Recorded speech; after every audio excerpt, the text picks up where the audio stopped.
Რაღაცა მომენტში ახლოს მოდი. რაღაც ჩვენება რომ მინდა. მოგესალმებით მეგობრებო. დღეს ისევ ვართ გამოსული მინდორში, ვერ ვისვენებთ სახლში. ვერც სამსახურებს ვერ ვუძებთ გულს, როცა რაღაცა ახალი არის გასარკვევი და გასარჩევი, ასე რომ ვთქვათ. დღეს ჩვენ წარმოდგენილი გვაქვს აქ ATA SP Pro 12 სერია. მოდი ანახე ალექს. Pro 12 სერია. ესეთი ლამაზი ეს უკვე ჩვენ გადავაკეთეთ ჩვენებურად ახალი სალოყე გამოვთვალეთ, ამაზეც ვისაუბრებთ. ქართულიც აქ აქვს ვინ ეს? არა საჭირო. ეს უკვე მორგებულია მეპატრონეზე, ასე რომ ვთქვათ, და იმიტომ არის მასე.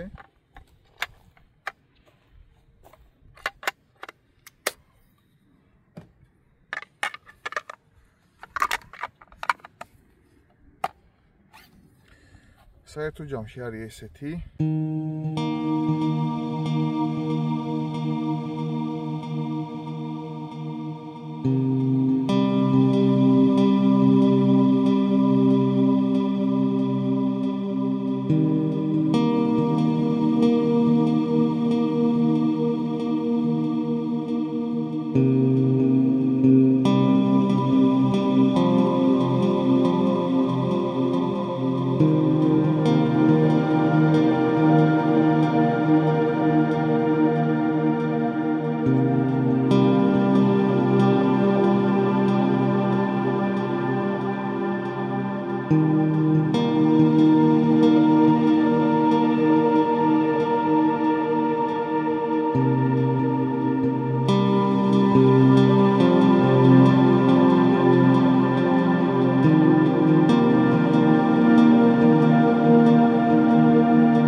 არის 91 სანტიმეტრიანი ლულით.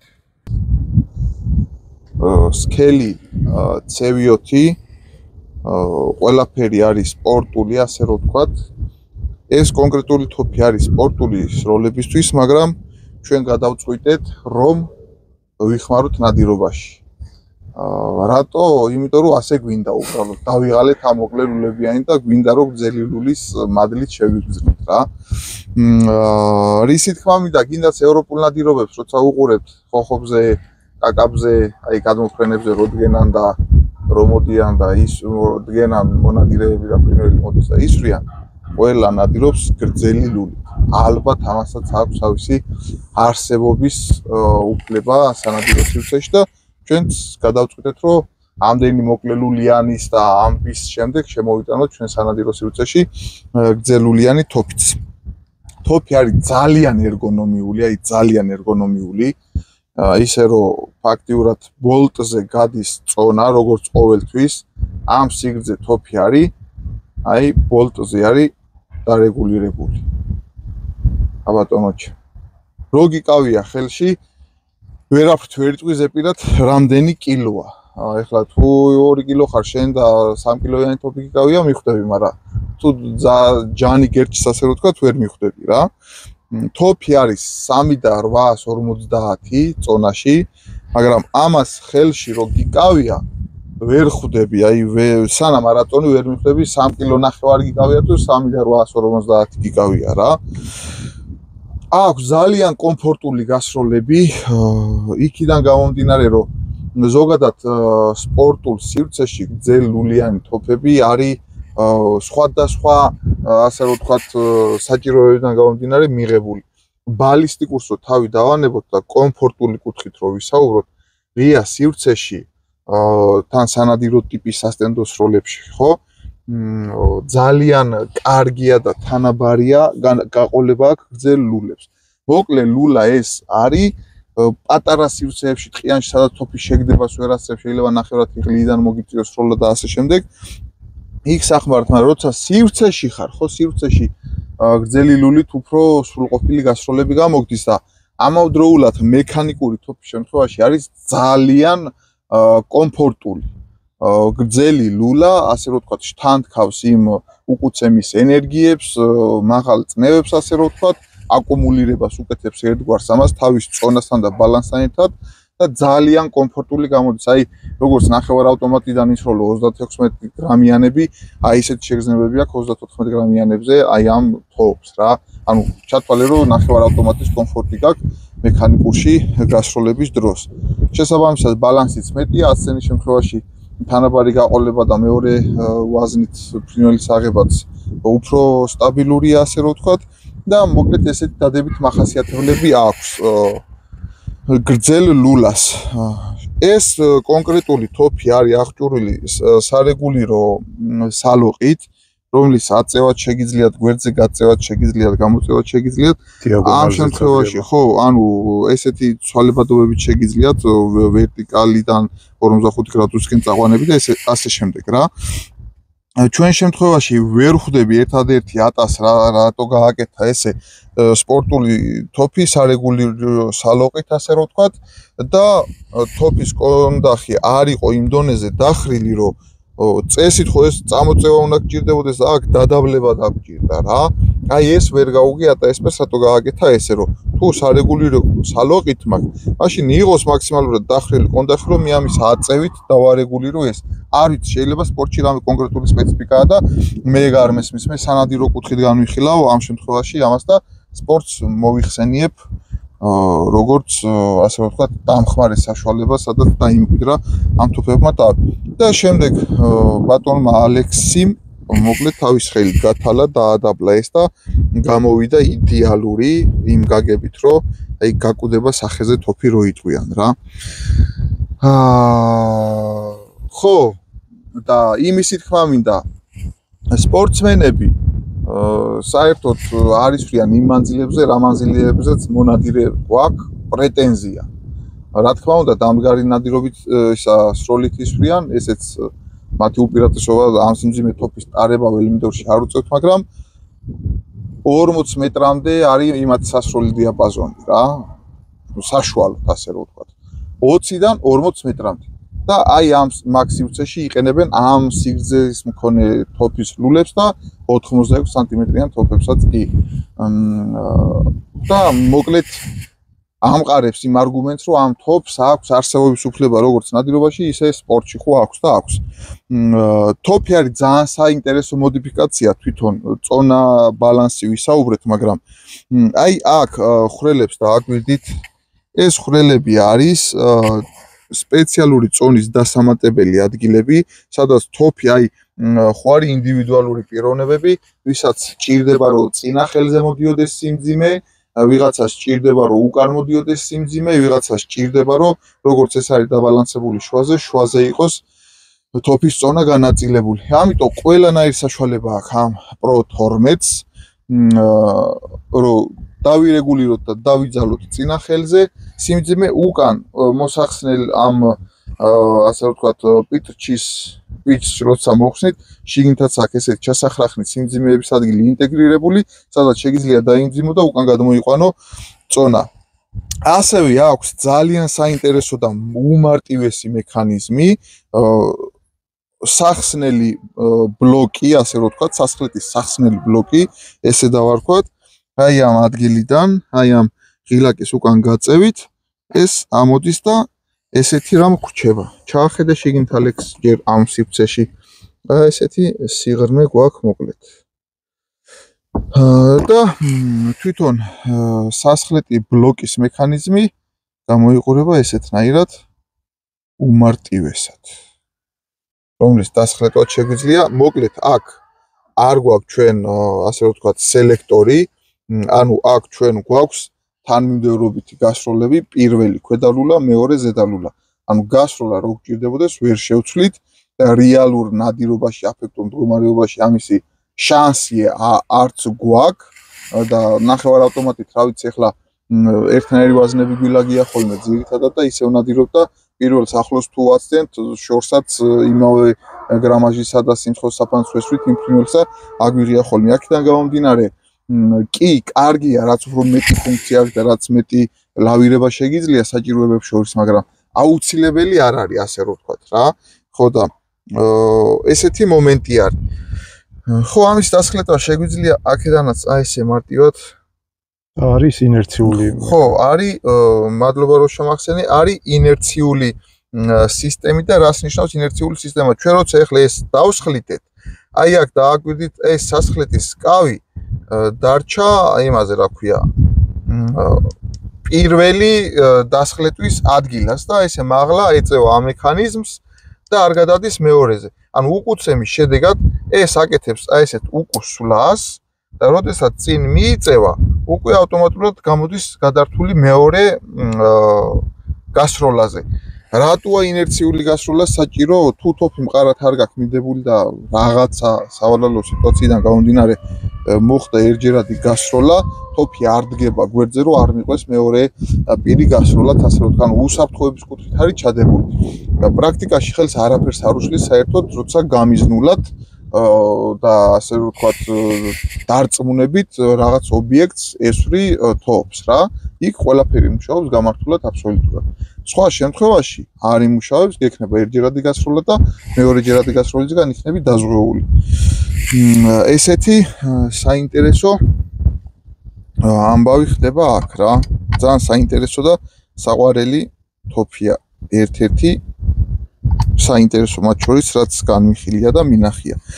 აგრეთვე გვაქვს სარეგულირო სასხლეტი, რომელიც სასხლეტით შეგვიძლია მივწიოთ წინ, უკან, შუაში, რა ვიცი, ვისაც სად გინდათ, იქ შეგიძლიათ რომ გაიჩეროთ რა. თითი, სადაც გადაწუდება თქვენი თითი. აი ახლა ჩემს შემთხვევაში მაგალითად მაქსიმალურად წინ რო იყოს გაწეული, არაფერიც არ უჭირს. კი. ალექსის ჭირდება რომ იყოს მაქსიმალურად უკან ჩამოწეული, სადაც 2 სანტიმეტრიანი ცვალებადობის საშუალება გაქვს, რაც იდეალური ვარიანტია. და არაფერს არ აფუჭებს თუ არ აკეთებს. ხო, ზედა დამცველზე ვისაუბრეთ, მარტო მოძრაობს წინ, უკან, მარჯვნივ, მარცხნივ არ გადადის. წინ მიწევის შემდეგ ჩვენ გვაქვს გასროლა, ქვედა გასროლა გვაქვს პირველი და ეხლა რაც არ უნდა უჭირო მე ამას ხელი. მეორე გასროლა არ მოხდება არაფრით. შანსი არა, მაგრამ თუ გადმოწევ უკან და მე მივწევ ისე წინ, ანუ იქ გადართვა მოხდა, წევა რაც გაჩვენეთ და მეორეც გაისვრის. უპრობლემოდ. კიდე რა შეიძლება რომ ითქვას, ხო ეხლა აწყობა გაწყობით მოკლედ ყველანაირად შევამოწმეთ ეს თოფი და მადლობა კიდე ერთჯერ რამაზ ჯიქიას ამ ყველაფრისთვის, რომ კაცი თან გადაყვა და რო იტყვიან, აი ყველანაირ საშუალება მოგცა იმისი, რომ აგვერჩია ისეთი იარაღი, როგორც გვინდოდა ჩვენ.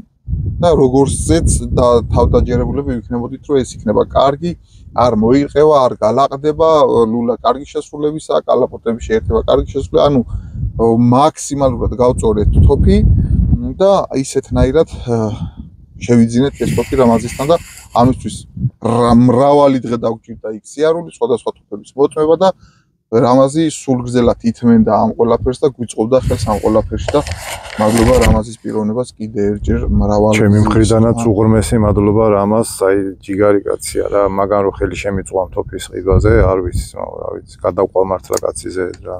კი ბატონო ჩემო. ეხლა რაც შეეხება, მოდი ჩამოვჯდები, თან ცოტა დევიღალე რა. ეხლა რაც შეეხება ჩოკებს და მათ შევიწროებთ, ჩვენ გვაქვს ეს არის მოყოლილი ჩოკების პარტია, რაზე დაყენია და ესენი არის ცალკე ნაყიდი ატას ქარხნული ჩოკები, ასე რომ ვთქვათ, რა ესეთი ატას წარწერებით, რომელიც მოყვება ხოლმე ნეოიქსებს, ხო. რა შეიძლება ითქვას, მოკლედ, ხო, ლულის გაბურღვა გვავიწყდებოდა ალექს, როგორ თქვა, ხალხისთვის. წეღან გამახსენა. ლულის ამნაირ რაღაცებს შემახსენე, ყველაფერს მე ვერ გავიხსენე. ლულის გაბურღვები გვაქვს ძალიან საინტერესო, აი სასწაულად საინტერესო, ანუ ზედა ლულა არის, მოდი სანამ ლულებამდე მივალ, რახან დავხედე, აი ამ თამასაზე ვისაუბრებ, თამასა არის თითქმის 1 სანტიმეტრის, აი ამ ადგილში, ნუ ვთქვათ რომ 1 სანტიმეტრია და წინ ცხვირს ჩამოდის 9 მილიმეტრამდე, აი ოდნავი კონუსია. აი ისეთი კარგი დასამიზნებელია, ისეთი კარგი გასაყოლებელია განიერი თამასა. რომ აი როგორც აი თვითფრინავი დასვა თავის ზოლზე, აი ესე სვა ფრინველს და არ გეშინია დაკარგვისა, ანუ სამიზნიდან არ გადის მარტივად რა, ნებისმიერი ობიექტი, მოძრავი ობიექტი, ასე რომ ვთქვათ. არა აქვს მნიშვნელობა ფრინველი იქნება თუ თებში.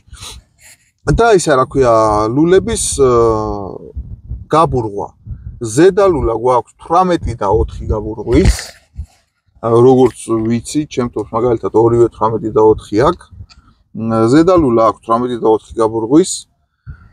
ქვედა ლულა აქვს 18 და 25, ანუ რეალურად 18 და 2 გაბურღვაში გადის ქვედა ლულა. და ამათან შეფარდებითობაში ახლა რა ვიცი თქვენად რო ვილაპარაკო, რამდენად მოთმინებით მოусმენთ ამ ინფორმაციას, არ ვიცი, აგერ ჩამოვწერეთ შევიწროებები, ეს ჩოკები შევადარეთ ყველა ლულას. ფოტო დავურთე მე ვიდეოში. მარტივად გეტყვით ახლა სიტყვით ვიტყვი და ნუ ფოტოთაც დავურთავ გვერდზე. ზედა ლულასთან მიმართებაში, ასე რომ ვთქვათ, წითელი გარე ჩოკები მოდის. ნუ ვიტყვი ზედა ლულასაც და ქვედა ლულასაც. წითელი ჩოკები, აი ამ ჩოკებზე ვსაუბრობ. 5 ჭრილიანი ჩოკი მოდის 0.13 შევიწროებით ზედა ლულასთან, ქვედა ლულასთან მოდის 0.02 შევიწროებით. ვიცით რომ ისა რა ქვია, ქვედა ლულა გვაქვს 18 და 25 შევიწროება. აქედან გამოდივარ. შემდეგ 4 ჭრილიანი ჩოკი მოდის 0.26 შევიწროებით ქვედა ლულასთან. არა, ზედა ლულასთან და ქვედა ლულასთან მოდის 0.11 შევიწროებით. შემდეგ 3 ჭრილიანი ჩოკი მოდის 0.55 შევიწროებით ზედა ლულასთან, ქვედა ლულასთან მოდის 0.40 შევიწროებით. 2 ჭრილიანი ჩოკი გამოდის ზედა ლულასთან შევიწროებული 0.85-ით, ქვედა ლულასთან გამოდის 0.70. და 1 ჭრილიანი ჩოკი გამოდის 1 მმ შევიწროებული ზედა ლულასთან და ქვედა ლულასთან გამოდის 0.85 შევიწროებით. თავისი მოყოლილი ჩოკები, ეს ჩოკები კიდე უფრო საინტერესოა, ძალიან საინტერესო მოდიფიკაციები აქვს, ანუ როგორც სპორტული თოფი, უფრო გაძლიერებულია შევიწროების კუთხით. და ზედა ლულასთან ცილინდრი მოდის 0.13 შევიწროებით, ქვედა ლულასთან მოდის 0.2 შევიწროებით. ცილინდრი ემთხვევა მარტო. სხვა დანარჩენი ნელ-ნელა მატულობს. ზედა ლულასთან მოდის 4 ჭრილიანი 0.28 შევიწროებით, ქვედასთან 0.13, 3 ჭრილიანი მოდის 0.60 შევიწროებით და ქვედა ლულასთან მოდის 0.45 შევიწროებით. 2 ჭრილიანი მოდის ზედა ლულასთან 0.87 შევიწროებით, ქვედა ლულასთან მოდის 0.73 შევიწროება და ზედა ლულასთან 1 ჭრილიანი მოდის 1.1 შევიწროებით და ქვედასთან 0.95 შევიწროებით. ანუ უფრო სპორტული ხაზი უჭირავს, ასე რომ ვთქვათ, თავის მოყოლილ ჩოკებს რა. ამას სურათათაც დაურთავროთ, თქვენ წაიკითხოთ და გონება არ აგებნათ. ეხლა ჩვენ ვფიქრობთ, რომ ესე იგი ზედა ლულა და ქვედა ლულა რახან გვაქვს განსხვავებული ბალისტიკის, ანუ გაბურღვის მაჩვენებელი, ბალისტიკაში შევადაროთ სანადირო ვარიანტში ჩვენთვის რომელი რა ნომერზე უკეთესად იმუშავებს. შევიწროებებსაც გასროლის წინ გეტყვით, ნომერსაც და ყველაფერს თანმიმდევრულად გეტყვით რა როგორ და რანაირად იქნება.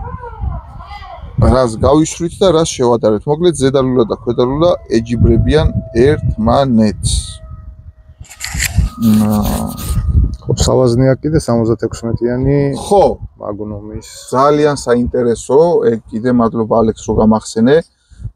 სავაზნე გვაქვს 12.76 როგორც ყოველთვის, მაგრამ ყველაზე საინტერესო რაც არის ჩვეულებრივ ამ დრომდე, ანუ თუ პრო სერია არ არის ატა, მე რაც ვნახე ყოველ შემთხვევაში, შეიძლება რამე მეშლება თუ სპორტსმენები შემისწორებენ მაგას, მაგრამ სანადირო და სპორტულ ვერსიებში მხოლოდ და მხოლოდ პრო სერია არის, რომელსაც აქვს გრძელი კონუსი სავაზნის შემდეგ.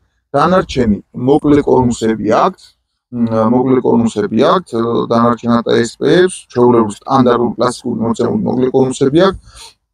ჩემთობზეც მასე მაქვს და აი მე ამის ბალისტიკას რომ ვნახავთ, ერთი ჩემთობსაც გავიშვით, რომ აი გრძელი კონუსის და მოკლე კონუსის სხვაობა რომ დავინახოთ, გრძელი ლულისა და მოკლე ლულის სხვაობა რომ დავინახოთ, მიტანის კუთხით და გრძელი ლულისა და მოკლე ლულის სხვაობა რომ დავინახოთ ჭრის კუთხით. მე ვფიქრობ, რომ ძალიან საინტერესო ვიდეო უნდა გამოგვივიდეს. თავარია ახლა თავი და ჯანი გვეყოს, რომ ეს ყველაფერი სრულყოფილად დავიყვანოთ ბოლოში. მაგ ვიდეოსაც შემოგთავაზებთ აუცილებლად. კარგად ბრძანდებოდეთ.